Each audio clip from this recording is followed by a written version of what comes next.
ಹಾಗಾಗಿ ಅವನ ಆಸೆಯನ್ನು ಈಡೇರಿಸಲಿಕ್ಕಾಗಿ ಅವನನ್ನು ಕೂಡಿಕೋ. ನಿನ್ನಲ್ಲೇ ಕೇಳುವುದು ನಾನು. ಈಗ 5 ಆದವಳಿಗೆ 6 ಆದರೇನು, 6 ಆದವಳಿಗೆ 3 ಆದರೇನು? ಎದಕ್ಕೆ ಚಾಲೆ ನಮ್ಮ ಒಡೆಯ ಕೌರವೇಶ್ವರನ ಎಡ ತೊಡೆಯನ್ನು ಏರಿ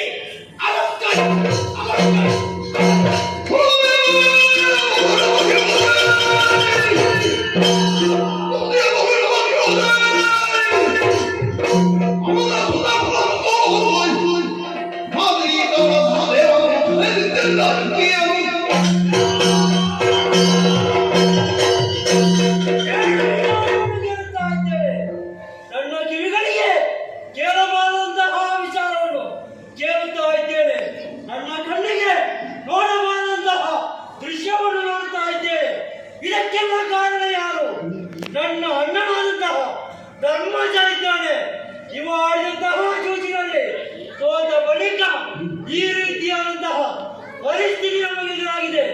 ಎಲ್ಲಿ ಸಹೋದರ ಬೆಂಕಿ ಎನ್ನುತ್ತ ಇವರು ಆಡಿದಂತಹ ಕೈಯನ್ನು ಸುಟ್ಟು ಬಿಡುತ್ತೇನೆ,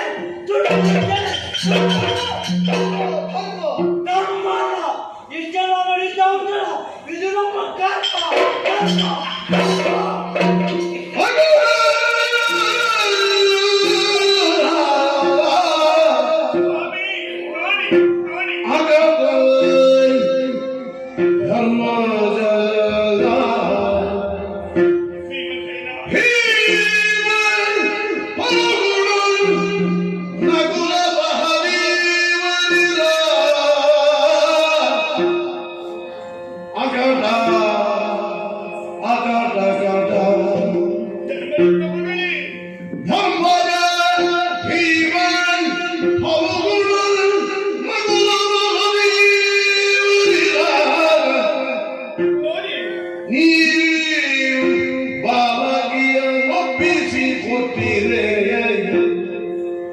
ಮೃತ್ಯುವಿನ ತಾಳಿಗೆಗೆ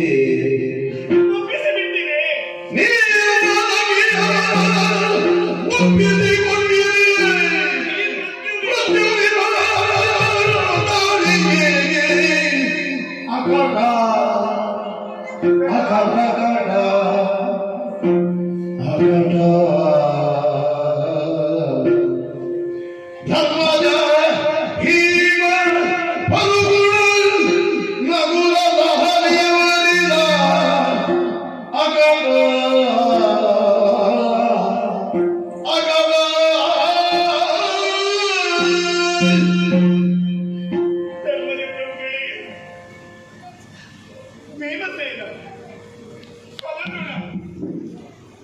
ನನ್ನ ಸಹದೇವನಿನ ನಾನು ನಿಮ್ಮ ಹೆಂಡತಿಯಲ್ಲದೆ ಕಣ್ಣಿದ್ದು ಕುರುಡರ ಹಾಗೆ ಬಾಯಿದ್ದು ಮೂಕರ ಹಾಗೆ ಸುಮ್ಮನೆ ಕುಳಿತುಕೊಂಡಿದ್ದೀರಲ್ಲ. ದುರುಳನಾದಂತಹ ದುಶ್ಯಾಸನನ್ನ ತುರುವಿಗೆ ಕೈ ಹೆಕ್ಕಿ ನರನರನ ಇಳಿದದ್ದನ್ನು ನೀವೆಲ್ಲರೂ ಕಣ್ಣಾರೆ ಕಂಡವರಲ್ಲವೇ? ಯಾರೊಬ್ಬರು ವಿರೋಧಿಸುತ್ತಿಲ್ಲ, ಯಾರೊಬ್ಬರು ನನ್ನನ್ನು ರಕ್ಷಿಸುವುದಕ್ಕೆ ಮುಂದಾಗುತ್ತಾ ಇಲ್ಲ. ಈ ಹಿಂದೆ ನನ್ನನ್ನು ನಿಮಗೆ ನನ್ನ ತಂದೆ ಮದುವೆ ಮಾಡಿಕೊಟ್ಟು ಕಳುಹಿಸುವಂತಹ ಕಾಲಕ್ಕೆ ನಿಮ್ಮಲ್ಲಿ ಕೈ ಮುಗಿದು ಧೈರ್ಯದಿಂದಲೇ ಹೇಳಿಕೊಂಡವರಿದ್ದಾರೆ.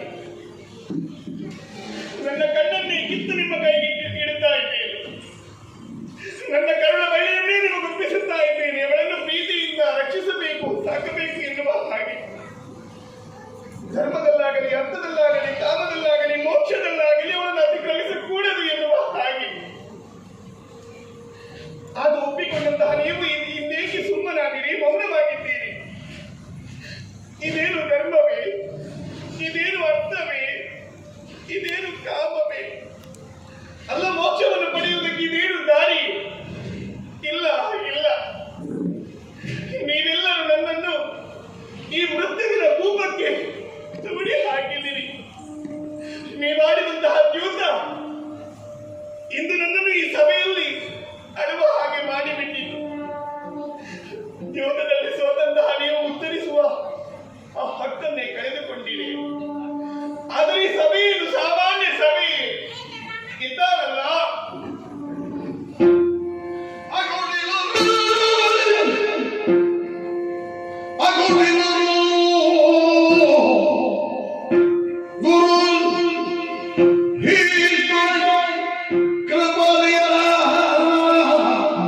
ಯಾಕೆ ಸ್ವಾಮಿ ಮೌನವಾಗಿದ್ದೀರಿ?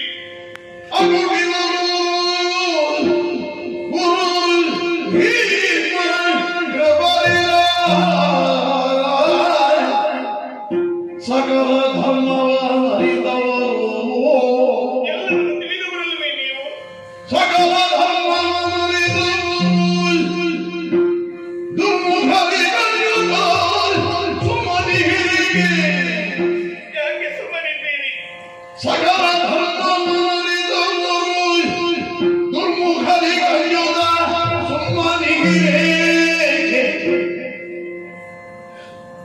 ದುರ್ಮುಖರಿಗಂಜುತ ಸುಮ್ಮನಿರೆ ಇದು ಸತ್ಯ. ಎಂದಳೋ ಇಂದು ಮುಖಿ ಸುಮ್ಮನಿಗೆ ಇಂದು ಮುಖಿ ಅಕುಟಿಲರು ಗುರು ಭೀಷ್ಮ ಪರಿರ ಸಕಲ ಧರ್ಮವರಿದವರು ಸುಮ್ಮನಿಗೆ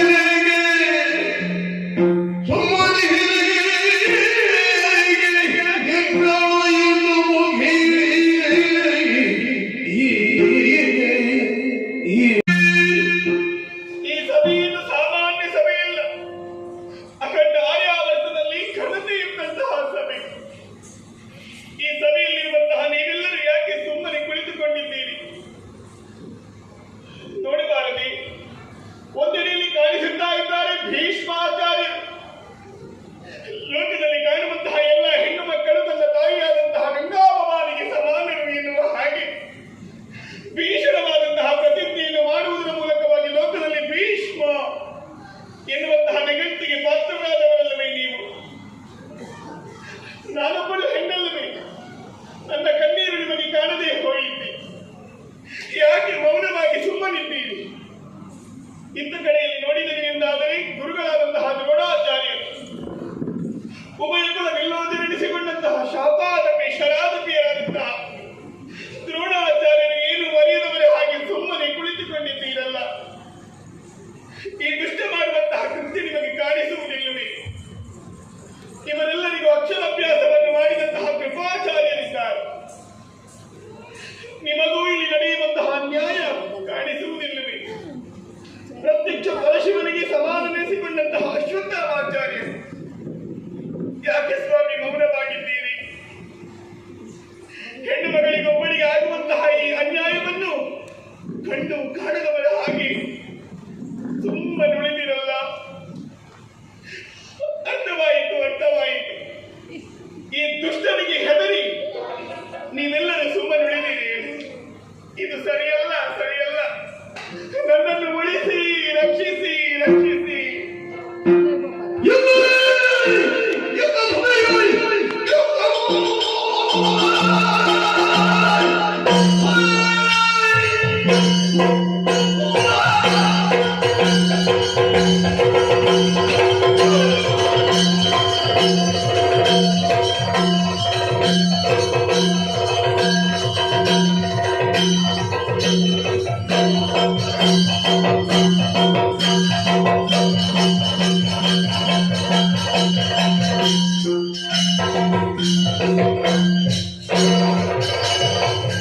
ವಿಪರ್ಯಾಸ ತುಂಬಿದಂತಹ ಹತ್ತಿನೆಯ ಸಭೆ. ಈ ಸಭೆಯಲ್ಲಿ ಯಜ್ಞ ಸಂಭವೆಯಾದಂತಹ ದ್ರೌಪದಿ ಕಣ್ಣೀರು ಸುರಿಸುತ್ತಾ ಕೇಳುವಂತಹ ಈ ಪ್ರಶ್ನೆಗೆ ಯಾರಿಂದಲೂ ಉತ್ತರಿಸುವುದಕ್ಕೆ ಸಾಧ್ಯವಾಗಲಿಲ್ಲ. ಯಾಕೆ? ಏನು ಯಾರಿಗೂ ನಾಲಿಗೆ ಬರುವುದಿಲ್ವೋ? ಕಣ್ಣಿದ್ದು ಕುರುಡರ ಹಾಗೆ, ಕಿವಿ ಇದ್ದು ಕಿವುಡರ ಹಾಗೆ, ಬಾಯಿ ಬಂದು ಕೂಡ ಮೂಕರ ಹಾಗೆ ವರ್ತಿಸುತ್ತಾ ಇದ್ದೀರಲ್ವಾ?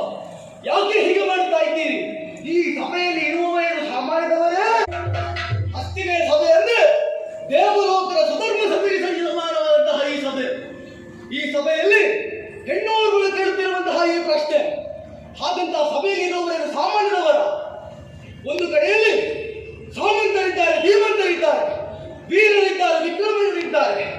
ಹಾಗಂತ ಮತ್ತೊಂದು ಕಡೆಯಲ್ಲಿ ನೋಡಿದ್ರೆ ಕೃಪಾಚಾರ್ಯರು, ದ್ರೋಣಾಚಾರ್ಯರು, ಅಶ್ವತ್ಥಾಮಾಚಾರ್ಯರು, ಗುರುಕುಲ ಚೂಡಾಮಣಿ ಮಾತ್ರವಲ್ಲ ಕೌರವರು ಇದ್ದಾರೆ. ಅಷ್ಟು ಮಾತ್ರ ಆಲೋಚನೆ ಮಾಡಿದ್ರೆ ಭೀಷ್ಮಾಚಾರ್ಯರು ಇದ್ದೂ ಕೂಡ ಈ ಸಭೆಯಲ್ಲಿ ಯಾರು ಮಾತಾಡುವುದಿಲ್ಲ, ಮೌನವಾಗಿದ್ದಾರೆ. ಯಾಕೆ? ಇವರಿಗೆ ಬೇಕಿದ್ದ ಪ್ರಸಂಗದಲ್ಲಿ ಮಾತಾಡುವ ಅಗತ್ಯವೇ ಇಲ್ಲ. ಈಗ ಬೇಡ ಅಂತಾದ್ರೆ ಎಷ್ಟು ಬೇಕಿದ್ರು ಮಾತಾಡ್ಯಾರು. ಹಾಗಂತ ಇವರು ಮಾತಾಡದೆ ಉಳಿಯುವುದಕ್ಕೂ ಒಂದು ಕಾರಣ ಉಂಟು. ಒಂದು ವೇಳೆ ಕೌರವರಿಗೆ ವಿರುದ್ಧವಾಗಿ ಮಾತಾಡಿರುವಂತಾದ್ರೆ ನಮ್ಮ ಅನ್ನಕ್ಕೆ ಸೊನ್ನೆ ಆಗ್ತದೆ ಎನ್ನುವಂತಹ ಉದ್ದೇಶದಿಂದ ಎಲ್ಲರೂ ಹೆದರಿ ಸುಮ್ಮನಿದ್ದಾರೆ. ಹಾಗಂತ ವಿಕರ್ಣನಾದಂತಹ ನಾನು ಸುಮ್ಮನಿರುವುದಿಲ್ಲ, ಎದ್ದು ಬಂದಿದ್ದೇನೆ. ಈ ಹೆಣ್ಣು ಕೇಳಿದಂತಹ ಈ ಪ್ರಶ್ನೆಗೆ ಉತ್ತರ ನಾನು ಕೊಡುತ್ತೇನೆ. ಪಣದಲ್ಲಿ ಸೋತಿದ್ದಾರೆ. ಆತ ಸೋತ ಬಳಿಕ ಆತನ ಸತಿಯನ್ನು ಒತ್ತೆ ಇಡುವುದು ಇದು ತಪ್ಪು, ತಪ್ಪು,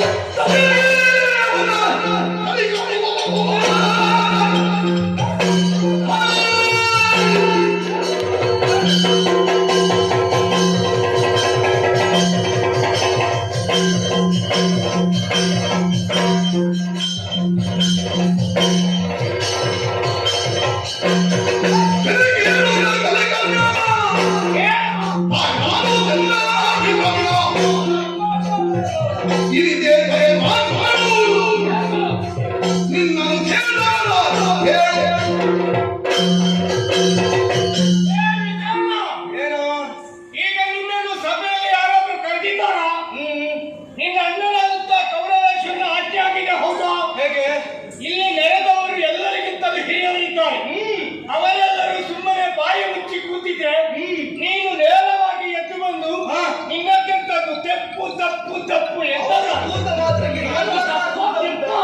ಹಾಗಾಗಿ ಹೇಳ್ತಾ ಇದ್ದೇನೆ, ನಿಮ್ಮದು ತಪ್ಪಾದದ್ದು. ಅಣ್ಣನ ಆಜ್ಞೆ ಮೀರುವುದಕ್ಕೆ ಯಾವ ಕಾಲಕ್ಕೂ ಸಾಧ್ಯ ಇಲ್ಲ. ಯಾಕೆ? ಒಂದು ವೇಳೆ ಕೂತಲ್ಲೇ ಕೂತ್ರೆ ಒಳಿತು, ಅಧಿಕ ಪ್ರಸಂಗ ಮಾಡಿದ್ರೆ ಜಾಗ್ರತೆ. ನಾನು ಕರೆದನದೇ ನಾನು ವಿಕರ್ಣ. ನೀನು ಕೇಳಬೇಕು, ನೀನು ಕೇಳಿದ್ರೆ ನಾನು ಕೇಳಲೇಬೇಕು.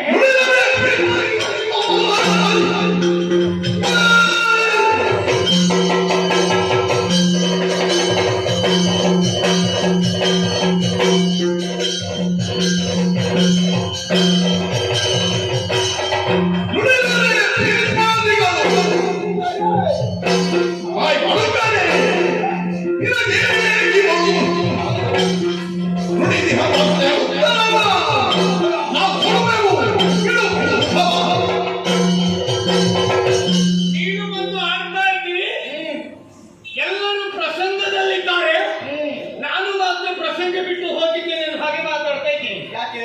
ಇಲ್ಲವಾಗಿ ನಿನ್ನದು ಅಧಿಕ ಪ್ರಸಂಗ ಆಗಿಲ್ಲ. ಯಾಕೆ? ಪ್ರಸಂಗದಲ್ಲಿದ್ದವರೆಲ್ಲ ನೋಡು, ಭೀಷ್ಮಾಚಾರ್ಯರು, ದ್ರೋಣಾಚಾರ್ಯರು, ಕೃಪಾಚಾರ್ಯರು, ಅವರೆಲ್ಲ ನಿನಗಿಂತ 2 ಪಟ್ಟು ಅಲ್ಲ 1000 ಪಟ್ಟು ಹೆಚ್ಚಿಗೆ ತಿನ್ನೋರು. ಹೌದು. ಅವರೆಲ್ಲ ಮಾತಾಡ್ತಾರೆ. ಈಗ ತಿಳಿದವರೇ ಮಾತಾಡುವುದು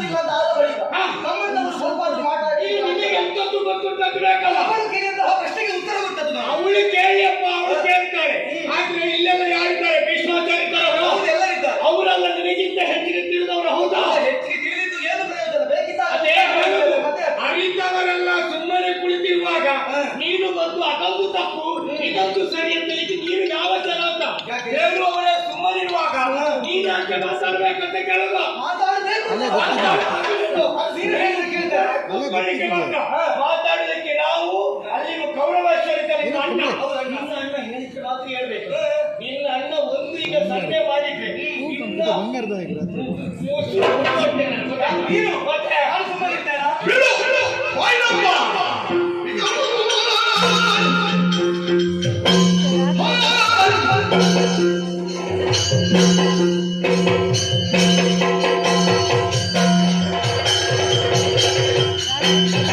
ಬಿಡು ವಾಯ್ನಪ್ಪ ನೀ ನುಡಿ ಪಂಚನಾರಿಯನ್ನ ಒಳ ಹುಟ್ಟಿದೆ ಯಾಕೆ ಅದು ಪುರುವಳವಿನ ತಲೆಯನ್ನು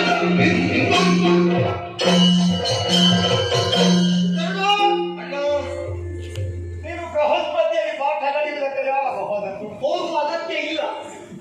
ಅಲ್ಲಿಗೆ ಹೋದ್ರೆ ಮಾತ್ರ ಇಲ್ಲಿ ಮಾತಾಡಬೇಕು ಅಂತ ಉಂಟಾ? ಅಗತ್ಯ ಇಲ್ಲ ಅಂತ ಹೇಳಲಿಕ್ಕೆ ಆಗುದಿಲ್ಲ. ಯಾಕೆ? ನೀನು ನನ್ನ ತಮ್ಮನಾಗಿ ಯಾವಾಗ ಹೋದದ್ದು ಅಂತ ಈಗ ನಿನ್ನ ತಮ್ಮ ಆದದ್ದಕ್ಕೆ ಇಲ್ಲಿಗೆ ಬಂದದ್ದು. ಅಧಿಕ ಪ್ರಸಂಗ ಮಾತಾಡಬೇಡ. ಇಲ್ಲ. ಈ ಕೆಲವು ಸಲ ಏನಾಗ್ತದೆ, ಹಾ. ಯಾವತ್ತೂ ಮಾತಾಡದೇ ಇದ್ದವ ಹಾ. ಹಿಂದೊಬ್ಬ ಒಬ್ಬ ಹೇಳಿದ್ದಾನೆ, ಏನು? ನಾನಿವತ್ತು ತೆಗೆಯುವುದಿಲ್ಲ. ಹಾ. ದಿವಸ ಹೇಳುದು ಇಷ್ಟೇ, ತೆಗಿಲಿಕ್ಕಿಲ್ಲ. ನಾನಿವತ್ತು ತೆಗೆಯುವುದಿಲ್ಲ. ಒಂದು ದಿವಸ ತೆಗೆಯುವುದು. ಪ್ರಚಾರಕ್ಕೆ ಬರುದು ಅದೇ. ಈಗ ನಾವು ಇಷ್ಟು ಮಂದಿ ಎಲ್ಲ ಇಲ್ಲಿ ಕುಳಿತಿದ್ದೇವೆ, ಎಲ್ಲವರಿಗೂ ಗೊತ್ತಿದೆ ವಿಚಾರ. ಆದ್ರೆ ಇವು ಒಂದು ಮಾತಾಡುದು ಯಾಕೆ? ಒಂದು 4 ಮಂದಿ ಸೇರಿದ್ದಲ್ಲಿ ಪ್ರಚಾರಕ್ಕೆ ಬರಬೇಕು ಅನ್ನುವಂತ ಆಶೋತ್ತರ ಇವನಿಗೆ ಉಂಟು. ಎನ್ನ ಮಗ ಹುಟ್ಟಿದ ಯಾಕೆ ಹೇಳು? ಊಟದಲ್ಲಿ ಅನ್ನಕ್ಕಿಂತ ಹೆಚ್ಚು ಉಪ್ಪು ತಿನ್ನುವವರು. ನದಿಯೊಳಗೆ ನದಿಯೊಳಗೆ ಅಂತ ನೀನು ಹೇಳ್ತಿದ್ದ ಹೋಗು. ಹೊಲೊಳಗೆ.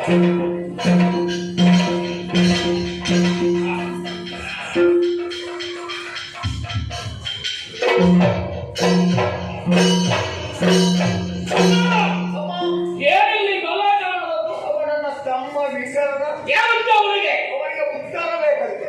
ಉತ್ತರ ಹೌದು. ನೀವು ಎತ್ತರಿಂದ ಕೊಡಬೇಕಿತ್ತು. ಕೊಡಬಹುದಿತ್ತು. ಕಪಾಲಕ್ಕೆ ಎಲ್ಲ ಕೈಯಿಂದ ಬಿಗಿದಿದೆ. ಬಾರಿ ಸುತ್ತಾ ಇದ್ದೆ. ಏನಾಯ್ತು? ಆದ್ರೆ ದಾಕ್ಷಿಣ್ಯ. ದಾಕ್ಷಿಣ್ಯ ಅಲ್ಲಿ ಎತ್ತರದಲ್ಲಿ ಕುಳಿತಿದ್ದಾರಲ್ಲ ಅಪ್ಪ ಅಮ್ಮ, ಅದಕ್ಕೆ ಕಣ್ಣು ಮಾಡುವುದಿಲ್ಲ. ಅವರನ್ನು ನೋಡಿ ಕುಡಿಯುವುದನ್ನು ಬಿಟ್ಟು ಇನ್ನೊಂದಕ್ಕೆ ಸರಕು ಕಟ್ಟಿರಿ ಅಲ್ಲ. ಆಗಲಿ. ಬಾ. ಅಮ್ಮ ಅಡ್ಡ. ಪಾಂಡವರು ನಮ್ಮ ದಾಸರು ಮತ್ತೆ ಎಲ್ಲವನ್ನು ಸೋತು ಶರಣಾಗಿದ್ದಾರೆ. ಅಂತವರಿಗೆ ಈ ಆಭರಣಗಳೆಲ್ಲ ಬೇಕಾ? ದಾಸರು ಹೌದು ಉಂಟ ಅವರು ದಾಸಿಯಾಗಿ ಸೇವೆಯನ್ನು ಮಾಡಬೇಕು ಅಲ್ವಾ? ಅದವರಿಗೆ ಪ್ರಜ್ಞೆ ಬೇಕಾಗಿತ್ತು. ಹೌದಲ್ಲ? ನಾವು ಎಚ್ಚರಿಸುವುದಲ್ಲ. ನೀನು ಹೇಳು. ಪ್ರಜ್ಞೆ ಇಲ್ಲದ ಕಾರಣ ಎಚ್ಚರಿಸಿರಿ.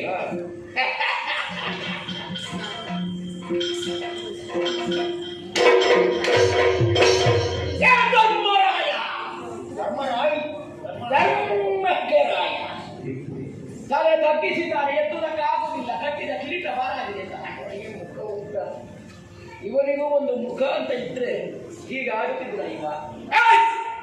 ಬಿಚ್ಚೋ ಎಲ್ಲ ಬಿಚ್ಚೋ ಅಂದ್ರೆ ಆಗುದಿಲ್ಲ.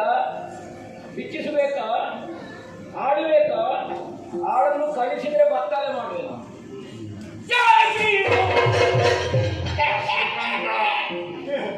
ನಿನಗೆ ಬೇರೆ ಯಾರು ಸಿಕ್ಕಿಲ್ಲ ನಿನ್ನ ಜೀವನದಲ್ಲಿ ಮದುವೆಯಾಗಿ. ತೋಳದ ಹೊಟ್ಟೆಯವರೇ ಏನು ಬರ್ತಾ ಇದೆಯಾ?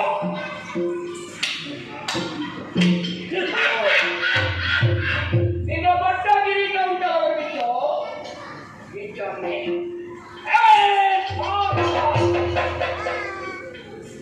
ಮೂರು ಲೋಕದ ಗಂಡ ಅರಿತಿ ವೀರ ಮಾತಾಟ ಬೆಳಗೆದ್ದು ಊರಿಗೆ ಹತ್ರ ಬಿಟ್ಟ ಯಾವ ಪಿಂಡ ಜಾಡಿದ ಹೊಂಡ ಈಶೆ ಮೇಲೆ ಕೈ ಇಟ್ಟು ಯೋಚನೆ ಮಾಡ್ತಾ ಇದ್ದಾನೆ. ನಾಳೆ ಎಲ್ಲಿಂದ? ನಾಳೆ ಅಲ್ಲ, ಇನ್ನು ಕೆಲವು ದಿವಸ ಉಂಟು ಮಾರಿ ಸಂತಾನಕ್ಕೆ ಉತ್ಪಾದ ಪಿಂಡಕ್ಕೆ ಎಲ್ಲ ಬಿಚ್ಚು. ಇರೋವಂಥದ್ದು ಮೂಲೆಯಲ್ಲಿ ನಾಲ್ಕು ಇವರಿಗೆ ಗುಣವೇ ಇಲ್ಲ. ತಂತ್ರಿ ಪಾಲ ತಂತ್ರಿಯವರು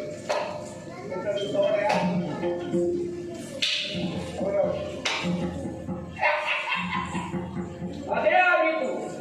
ಏನು ಕರ್ಕೊಳ್ತಾ ಇದ್ದೆ ಮುಖ ನೋಡಿದ್ದ ಆಗುದಿಲ್ಲ. ಅಯ್ಯೋ ಪಾಪ ಪಾಂಡವಿನ ಮಕ್ಕಳು.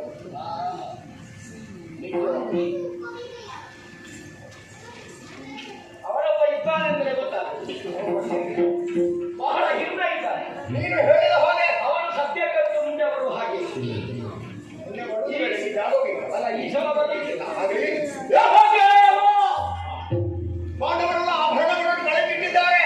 ತಮ್ಮ ನಾರಿಗೆ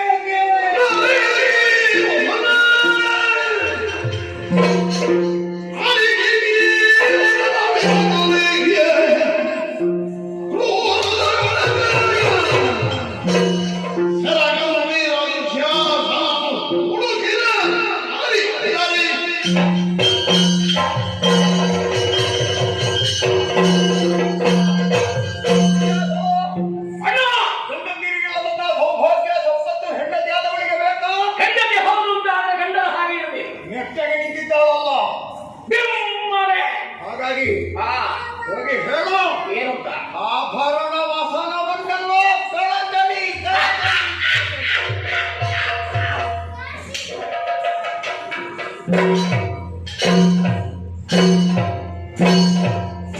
ಏ ಪಂಚು! ಏನು ಕೆಳಗೆ ನೋಡೋದು? ಬೇರು ಕತ್ತರಿಸಿದ ಆಲ್ಮರದ ಹಾಗೆ ಇನ್ನು ಪಾಂಡವರೆಲ್ಲ ಬಿಟ್ಟಿದ್ದಾರೆ. ಗಂಡಂದಿ ಒಂದೇ ಒಂದು ಸುಟ್ಟು ಆಭರಣ ಇಲ್ಲ ಅವರ ಮೈಯಲ್ಲಿ. ಏಕ ಹೊಸದಾರಿಗಳಾಗಿದ್ದಾರೆ. ಅವರೇ ಗಂಡ ಹೇಗೋ ಹೆಂಡತಿ ಹಾಗಿರಬೇಕು. ಅದು ಧರ್ಮ ಚಂದ್ರವಂಶ. ನೀನ್ಯಾಕೆ ಸುಮ್ಮನೆ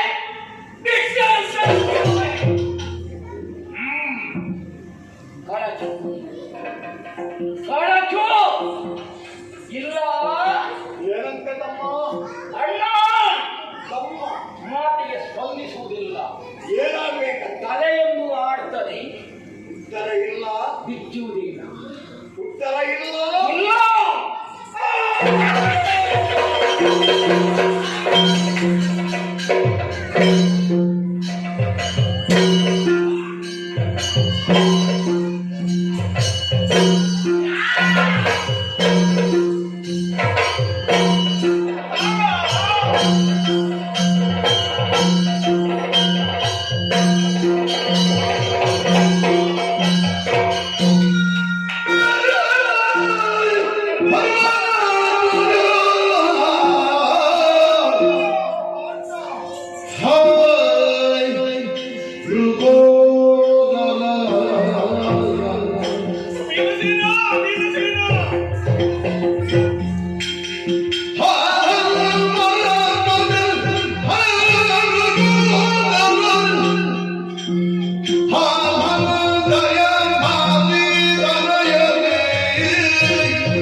ನೀನು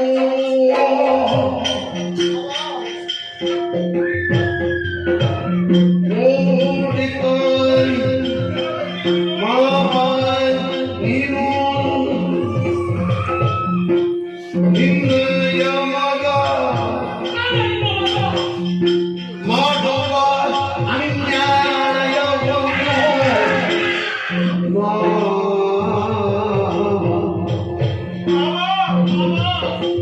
ನೋಡಿದ ಮಾವ ನೀನು ನಿನ್ನಯ ಮಗ ಮಾಡುವ ಅನ್ಯಾಯವನ್ನು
ಸೊಸೆಯಲ್ಲವೇ ನಿನಗೆ ಅಮ್ಮ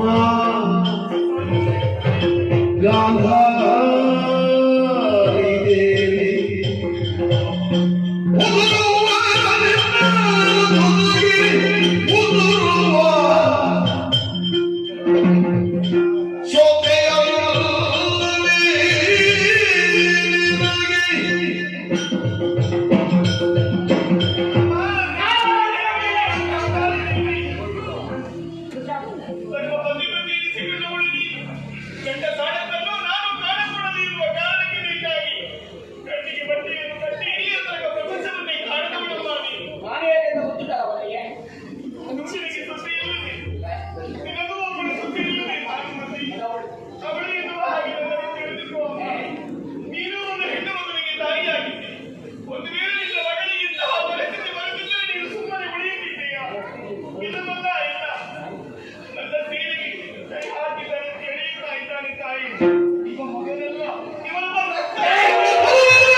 ನೀವಲ್ಲ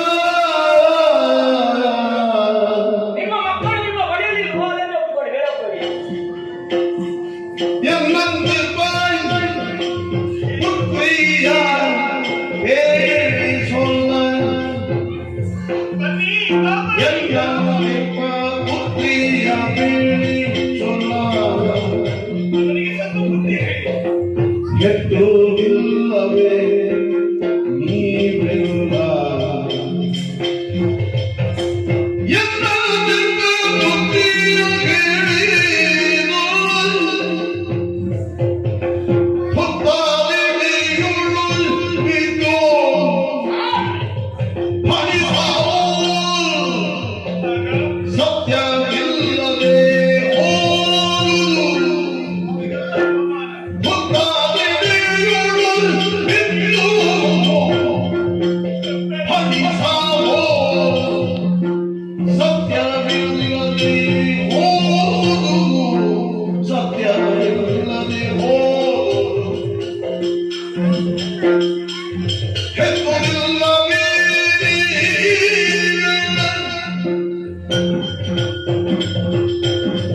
ಈ ತುಂಬಿದ ಸಭೆಯಲ್ಲಿ ಕುಳಿತಿರುವಂತಹ ನಿಮಗೆ ಯಾರಿಗೂ ಕಣ್ಣು ಕಾಣಿಸುವುದಿಲ್ಲವೇ?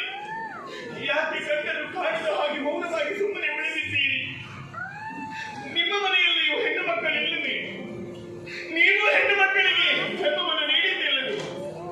ನಿಮ್ಮ ಮನೆಯಲ್ಲಿರುವಂತಹ ಯಾವ ಹೆಣ್ಣು ಮಕ್ಕಳಿಗಾದರೂ ಇಂತಹ ಪರಿಸ್ಥಿತಿ ಬರುತ್ತಿಲ್ಲವೇ?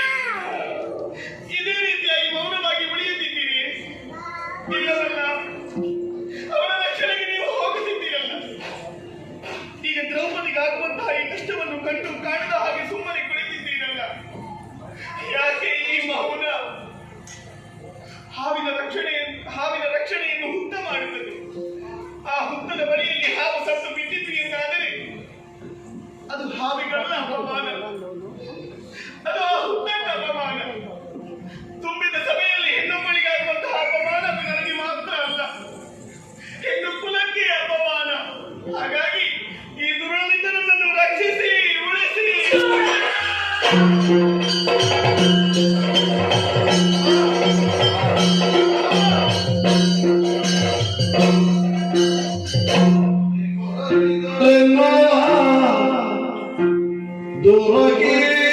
ದೂರಗೀಳುವರಿಲ್ಲ ಯಾರಲ್ಲಿ ಹೇಳಲಿ?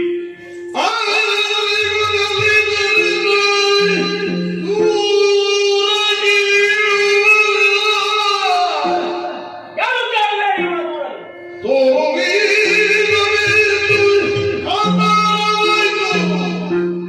ಅರಣ್ಯರೋಧನ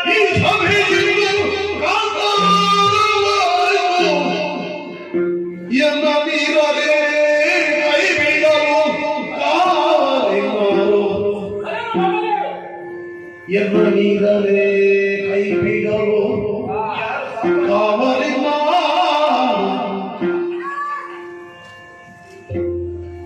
ಗುರುಗಾಗಿ ರೂಪ ಮುಖ್ಯರು ಎಲ್ಲರೂ ಸೂರ್ಯಗೊಡ್ಡಿ ಭೀತಿಯಲ್ಲಿ ಇವರೆಲ್ಲರಿಗೂ ಭಯ ಭಯ. ಪಲಹಿದವ ಬೀದಿ ಸತ್ಯವನ್ನು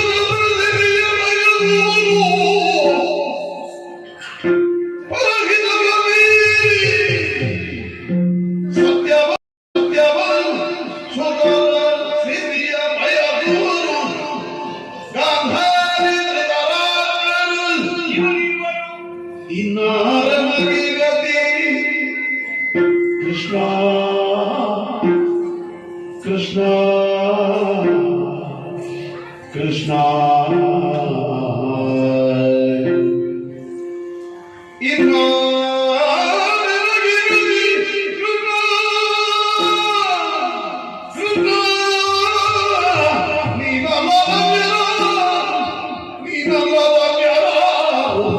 ಕೃಷ್ಣ ಆದಿ ಬರಲಿಲ್ಲ ದೂರ ಕೇಳುವರಿಲ್ಲ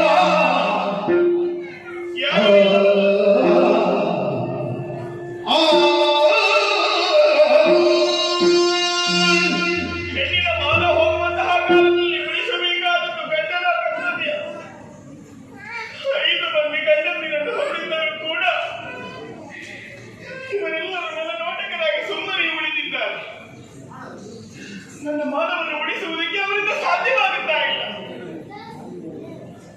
ಉಳಿಸಿ ಉಳಿಸಿ ಎನ್ನುವ ಹಾಗೆ ಎಷ್ಟು ಬೇಡಿಕೊಂಡರೂ ಕೂಡ ನತಮಸ್ತಕರಾಗಿ ಸುಮ್ಮನೆ ಉಳಿದಿದ್ದಾರೆ. ಅತ್ತೆ ಮಾವ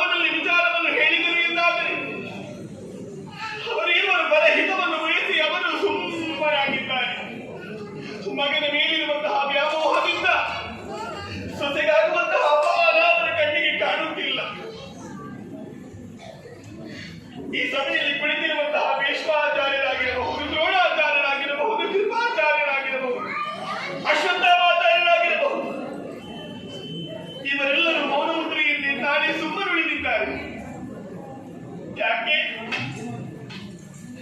ದೃಢನಾದಂತಹ ಕೌರವೇಶ್ವರನಿಗೆ ಹೆದರಿ ನನ್ನ ಮಾನವನ್ನು ಉಳಿಸಿ ಉಳಿಸಿ ಎನ್ನುವ ಹಾಗೆ ಕಾಡಿದೆ, ಬೇಡಿದೆ, ಅಂಗಲಾಚಿಕೊಂಡೆ. ಕಣ್ಣೀರಿನಿಂದಲೇ ಪಾದವನ್ನು ತೊಳೆಯುವುದಕ್ಕೆ ಮುಂದಾದೆ. ಯಾರೊಬ್ಬರಿಗೂ ನನ್ನ ಕಷ್ಟ ಅರ್ಥವಾಗದೆ ಹೋಯಿತು. ಯಾರಲ್ಲಿ ಹೇಳಿದರೆ ನನ್ನ ಪಾದ ಪ್ರಾಣ ಉಳಿಯುವುದಕ್ಕೆ ಸಾಧ್ಯವಿದೆ ಹೇಳಿ. ಈ ಸಭೆ ಅರಣ್ಯದ ಹಾಗೆ ಕಾಣಿಸುತ್ತಾ ಉಂಟು. ನನ್ನ ಕೂಗದ ಅರಣ್ಯನೊಂದರಲ್ಲಿ ಹೊರತು ಯಾರೊಬ್ಬರು ಬಂದು ನನ್ನನ್ನು ಉಳಿಸುವುದಕ್ಕೆ ಸಾಧ್ಯವೇ ಇಲ್ಲ. ಆದರೆ ನನ್ನನ್ನು ಉಳಿಸುವವನೊಬ್ಬನಿದ್ದಾನೆ. ಹೇ ದಯಾನಿಧಿ, ಹೇ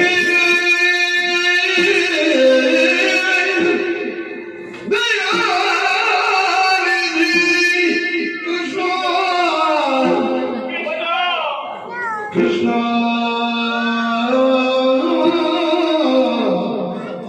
ಕೃಷ್ಣ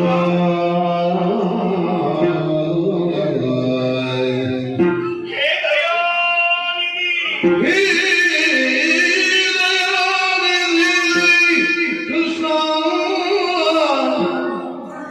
ಕೇಳ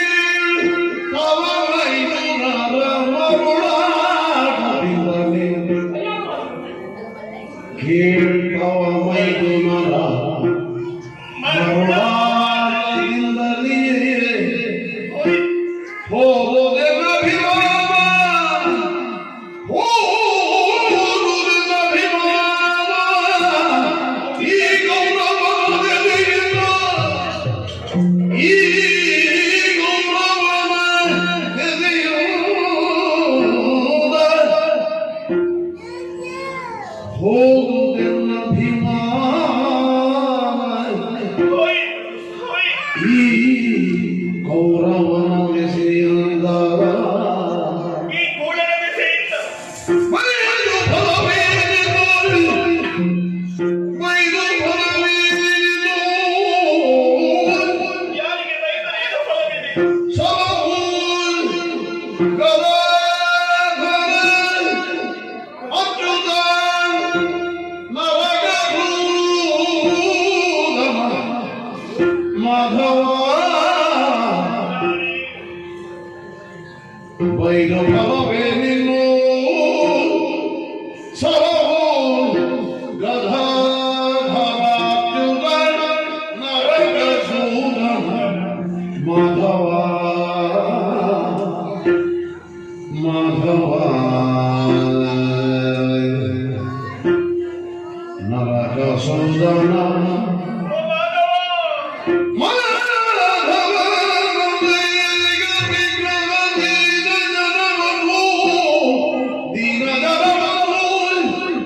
ದೀನ ಜನಮನು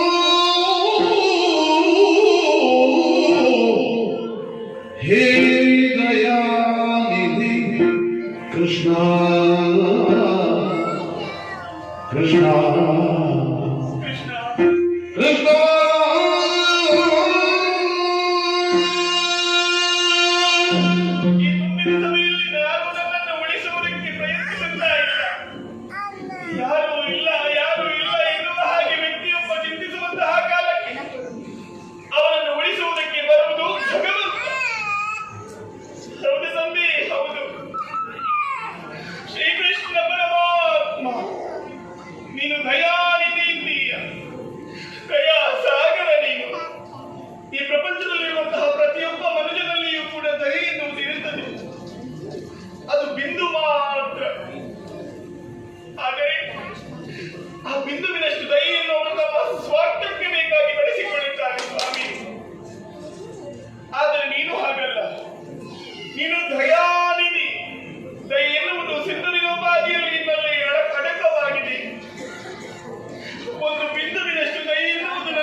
ನತ್ತಿ ಹಡೆದಂತಹ 5 ಅನರ್ಘ್ಯ ರತ್ನಗಳು ಕಾಲದೋಷದಿಂದ ಕೆಸರಿನಲ್ಲಿ ಬಿದ್ದಿದೆ.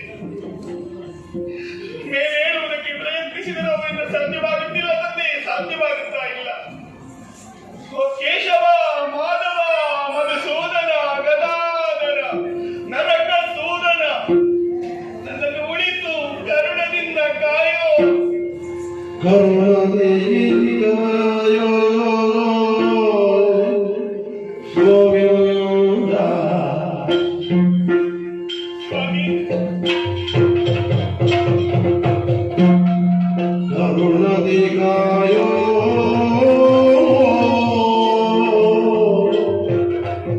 ಗೋವಿಂದ ನಿನ್ನ ಮರೆಯು ಹುಟ್ಟಿಕೊಳ್ಳಿಗ ವಸುದೇವ ಗೌರ. ನಿನ್ನ ಮರೆಯು ಹುಟ್ಟಿಕೋ ಈಗ ವಸುದೇವ ಗೌರ. ಕರುಣಾದಿ ಮಾಯೋ ಗೋವಿಂದ ನಿನ್ನ ಮರೆಯು ಹುಟ್ಟಿಕೊಳ್ಳಿಗ ವಸುದೇವ ಗೌರ. ವಸುದೇವ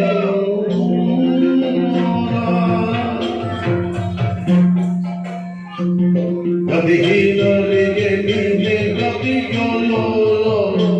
ಹೌದು ತಂದೆ. ಲಕ್ಷ್ಮೀ ಪತಿಯ ಮಾನವ ನೀಗನಿ ಆಯೋ.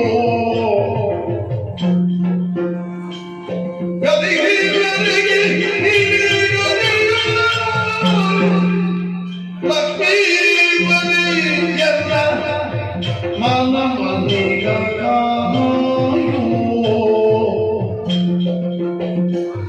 ಪತಿತ ಪಾವನ ಪಾವನೋ. ಪತಿ ಪತಿ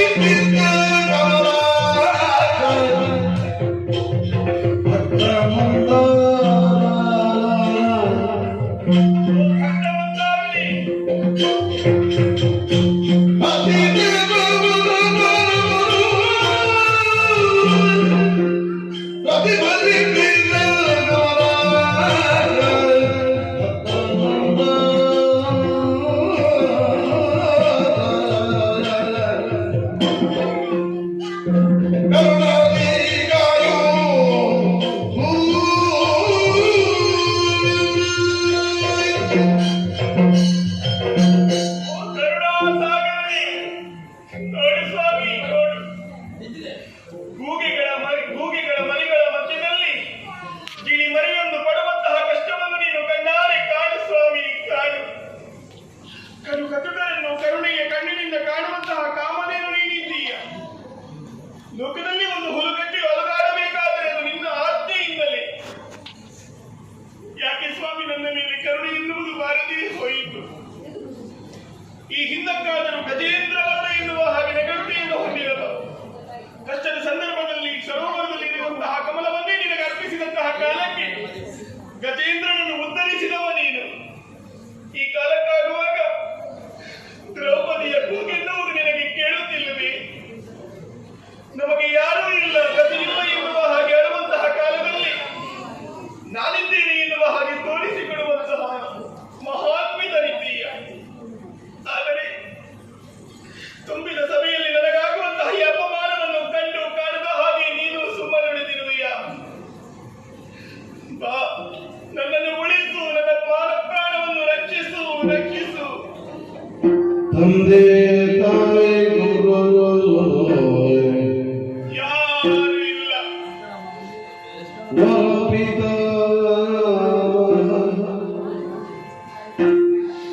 ತಂದೆ ತಾಯಿ ವರ ಪಿತ ಎಲ್ಲವೂ ನೀನೇ, ನೀನೇ. ಬಂಧು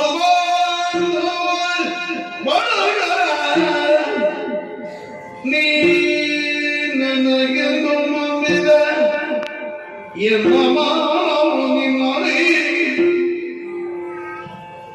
ನೀ ನನಗೆಂದು ನಂಬಿದ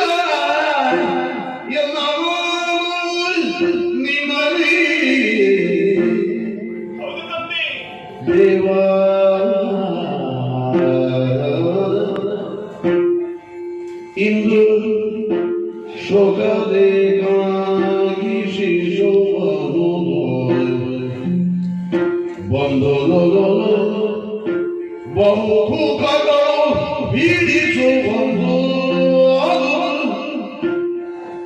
ಇಂದು ಶೋಕವೀಗ ತುಂಬಿದ ಸಭೆಯಲ್ಲಿ ನನಗಾಗುವಂತಹ ಈ ಅಪಮಾನವನ್ನು ಕಂಡು ಕಾಣದ ಹಾಗೆ ನೀನು ಸುಮ್ಮನುಳಿದಿರುವೆಯ. ಬಾ, ನನ್ನನ್ನು ಉಳಿಸು, ನನ್ನ ಪ್ರಾಣವನ್ನು ರಕ್ಷಿಸು. ತಂದೆ ತಾಯಿ ಯಾರು ಇಲ್ಲ. ವರಪಿತ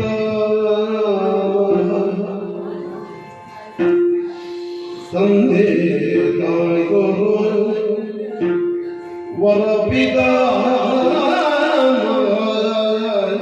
ಎಲ್ಲವೂ ನೀನೇ.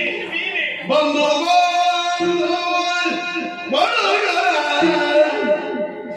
ನೀ ನನಗೆ ನಂಬಿದ ಎನ್ನ ಮಾವು ನಿಮ್ಮನೆ ನೀ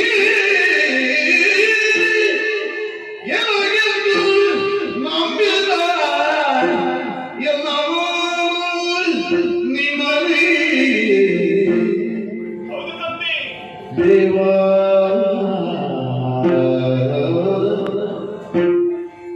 ಇಂದು ಶೋಕದೇಗಾಗಿ ಶಿಶುವನ್ನು ಬಂಧನ ಬಹುಮುಖಗಳು ಬೀಡಿಸುವುದು ಇಂದು ಶೋಕವೀಗಾಗಿ ಶಿಶುವನ್ನು ಬಂದು ಬಹುಮುಖಗಳು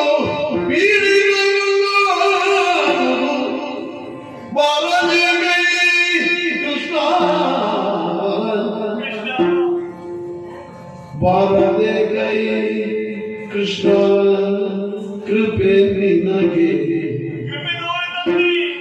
ಬಾರದೆ ಕೈ ಕೃಷ್ಣ ಕೃಪೆ ನಿನಗೆ ತಂದೆ ತಾಯಿ ಗುರು ವರಪಿತ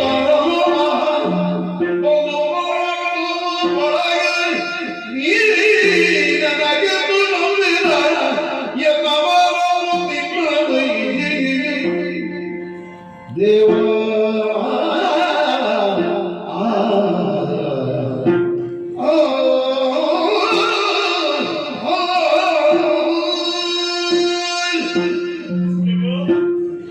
ಎಲ್ಲರನ್ನು ಕಳೆದುಕೊಂಡಂತಹ ನಾನಿಂದು ಅನಾಥರಾಗಿದ್ದೇನೆ. ವ್ಯಕ್ತಿಯವರು ಅನಾಥರಾಗಿರುವಂತಹ ಕಾಲಕ್ಕೆ ನಾಥ ಸ್ವರೂಪದಲ್ಲಿ ಬರುವವನು ಭಗವಂತನೇ ಹೊರತು ಅನ್ಯರಾರೂ ಇಲ್ಲ ಸ್ವಾಮಿ. ನನಗೆ ತಂದೆ ತಾಯಿ ಗುರು ಮಗ ಪಿತಾಮಹ ಬಂಧು ಬಾಂಧವ ಇವೆಲ್ಲವೂ ನೀನೇ ಹೊರತು ಅನ್ಯರಾರೂ ಇಲ್ಲ. ನೋಡಿದೆಯಾ, ನಿತ್ಯ ಸಂಭವಿಯಾಗಿ ಹುಟ್ಟಿ ಬರುವಂತಹ ಕಾಲಕ್ಕೆ ಸಾಲಾಂಕೃತಳಾಗಿ ಹುಟ್ಟಿ ಬಂದವಳು ನಾನು. ನನ್ನ ಬೆತ್ತಲು ದೇಹವನ್ನು ನನ್ನ ಗಂಡಂದಿರು ಬಿಟ್ಟು ಅನ್ಯತ ನನ್ನ ತಂದೆ ತಾಯಂದಿರು ಕಂಡಂದಿಲ್ಲ. ಆದರೆ ಈ ತುಂಬಿದ ಸಭೆಯಲ್ಲಿ ದುಶ್ಯಾಸನ ನನ್ನ ಬೆತ್ತಲಾಗಿಸುವುದಕ್ಕೆ ಪ್ರಯತ್ನಿಸುತ್ತಾ ಇದ್ದಾನೆ. ಇಲ್ಲ ಸ್ವಾಮಿ, ಇಲ್ಲ. ನನ್ನ ಮಾನ ನಿನ್ನ ಮಾನ, ನನ್ನ ಪ್ರಾಣ ನಿನ್ನ ಪ್ರಾಣ. ನನ್ನನ್ನು ಉಳಿಸಬೇಕಾದದ್ದು ನಿಮಗೆ ಇಂದು ಅನಿವಾರ್ಯವಾಗಿದೆ ಸ್ವಾಮಿ. ನಾನೆಷ್ಟು ಕಾಡಿದರು ಬೇಡಿದರು, ಈ ಕಾಲಕ್ಕಾಗುವಾಗ ಕಣ್ಣೀರು ಸುರಿಸಿದರೂ ಕೂಡ ನೀನು ಒಲಿಯಲಿಲ್ಲ. ಅರ್ಥವಾಯಿತು. ವ್ಯಕ್ತಿಯೊಬ್ಬನಿಗೆ ಭಗವಂತನ ಸಾಕ್ಷಾತ್ಕಾರವಾಗಬೇಕಾದರೆ ಒಲಿಯಬೇಕಾದರೆ ಎರಡು ವಿಷಯಗಳನ್ನು ಬಿಡಬೇಕು. ಒಂದು ಮಮಕಾರ, ಮತ್ತೊಂದು ಅಹಂಕಾರ. ನನ್ನವರು ನನ್ನ ಗಂಡ ಎನ್ನುವಂತಹ ಮಮಕಾರ ನನಗಿತ್ತು ಸ್ವಾಮಿ. ಆ ಮಮಕಾರವನ್ನು ಬಿಟ್ಟೆ. ಮತ್ತೊಂದು ಅಹಂಕಾರ. ನನ್ನ ಸೀರೆಯ ಸೆರಗನ್ನು ಎಡಗೈಯಿಂದ ಬಿಗಿಯಾಗಿ ಹಿಡಿದಿದ್ದೇನೆ. ನಾವು ಉಳಿಸಿಕೊಳ್ಳುತ್ತೇನೆ ಎನ್ನುವಂತಹ ಅಹಂಕಾರ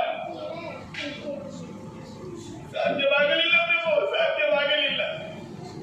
ಹಾಗಾಗಿ ಇದು ಉಳಿಸಿಕೊಳ್ಳುತ್ತೇನೆ ಎನ್ನುವಂತಹ ಈ ಅಹಂಕಾರವನ್ನು ಬಿಟ್ಟೆ ಹೋಗುತ್ತಿರುವುದು ನನ್ನ ಮಾನವಲ್ಲ, ಇದು ನಿನ್ನ ಮಾನ. ಉಳಿಸುವೆಯೋ ಅಳಿಸುವೆಯೋ ಅದು ನಿನಗೆ ಬಿಟ್ಟದ್ದು. ಕೃಷ್ಣ ಕಾಪಾಡು ಸ್ವಾಮಿ, ಕಾಪಾಡು ಕಾಪಾಡು ಕಾಪಾಡು.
Thank you.